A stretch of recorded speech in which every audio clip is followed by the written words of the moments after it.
నెల్లూరు జిల్లా ఉదయగిరి నియోజకవర్గం కొల్లాపురం మండలం ఆదిమూర్తిపురం గ్రామంలో ఒక రైతు సింజెంట్ కంపెనీకి చెందిన యాపిల్ను పురుగు మందు కంది పంటకు పిచికారీ చేయడంతో పంట నాశనమైందని రైతులు నల్లమోతు తిరుపతి స్వామి, గోపుదేశి మహేష్, మాధవరపు మాల్యాద్రి ఆవేదన వ్యక్తం చేశారు. కావలలోని సింజెంట్ కంపెనీకి చెందిన జగదీష్ కుమార్ సూచనల మేరకు పంట తెగుళ్లతో పాటు దిగుబడి వస్తుందన్న మాయ మాటలు నమ్మి మోసపోయామన్నారు.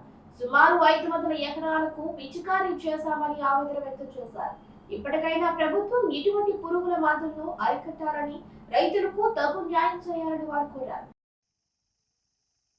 నెల్లూరు జిల్లా ఉదయగిరి నియోజకవర్గం కొల్లాపురం మండలం ఆదిమూర్తిపురం గ్రామంలో ఒక రైతు సింజెంట్ కంపెనీకి చెందిన యాపిల్ను పురుగు మందు కంది పంటకు పిచికారీ చేయడంతో పంట నాశనమైందని రైతులు నల్లమోతు తిరుపతి స్వామి, గోపుదేశి మహేష్, మాధవరపు మాల్యాద్రి ఆవేదన వ్యక్తం చేశారు. కావలలోని సింజెంట్ కంపెనీకి చెందిన జగదీష్ కుమార్ సూచనల మేరకు పంట తెగుళ్లతో పాటు దిగుబడి వస్తుందన్న మాయ మాటలు నమ్మి మోసపోయామన్నారు. సుమారు 500 ఎకరాలకు పిచికారీ చేశామని ఆవేదన వ్యక్తం చేశారు. ఇప్పటికైనా ప్రభుత్వం ఇటువంటి పురుగుల మందులను అరికట్టాలని, రైతులకు తగు న్యాయం చేయాలని వారు కోరారు.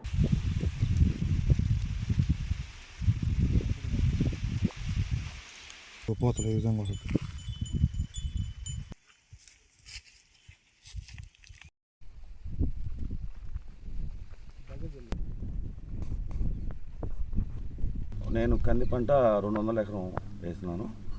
ఈ కంది పంటకు సంబంధించి చీడపీడలకు సంబంధించి పురుగు మందులు సింజెంటా కంపెనీ వారి నుంచి యాంప్లిగో మందుని సింజెంటా కంపెనీ రిప్రజెంట్గా పనిచేస్తున్న కావల్లో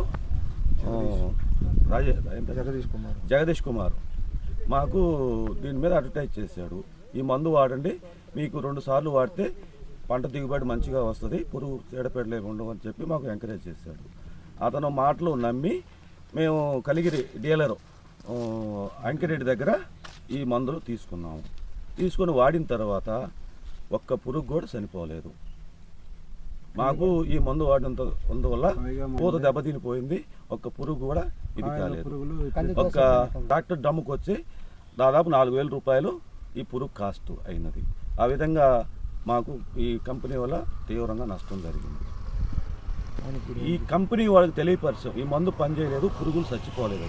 కంపెనీ వాళ్ళు కూడా వచ్చి చూసి ఒప్పుకున్నారు, పురుగు మందు పనిచేయలేదు, పురుగులు చచ్చిపోలేదు, మీకు మేము కంపెనీ వాళ్ళతో చర్చించి మీకు న్యాయం చేస్తామని చెప్పినారు. మేము దానికి కూడా సరేలే మాకు కొంతలో కొంత న్యాయం చేస్తారని మేము అంగీకరించాం. తర్వాత వాళ్ళు పైకి వెళ్ళిపోయిన తర్వాత ఫోన్ స్విచ్ ఆఫ్ చేశారు. మాకు దీని మీద గవర్నమెంట్ వారు స్పందించి కంపెనీ పైన చర్యలు తీసుకొని తగు న్యాయం చేయవలసిందిగా మేము కోరుకుంటున్నాం. మేము దాదాపు 3 రైతులను కలిపి సుమారుగా 500 ఎకరాలు సాగుబడి చేసాము. మాధవరపు మాల్యాద్రి 200 ఎకరాలు, గోపుదేశు మహేష్ ఒక 100 ఎకరాలు, నేను ఒక 200 ఎకరాలు సాగుబడి చేసాము. ఈ మందు వాడాము. ఈ మందు మాకు 1% కూడా మేలు చేయలేదు, ఒక్క పురుగు కూడా చచ్చిపోలేదు.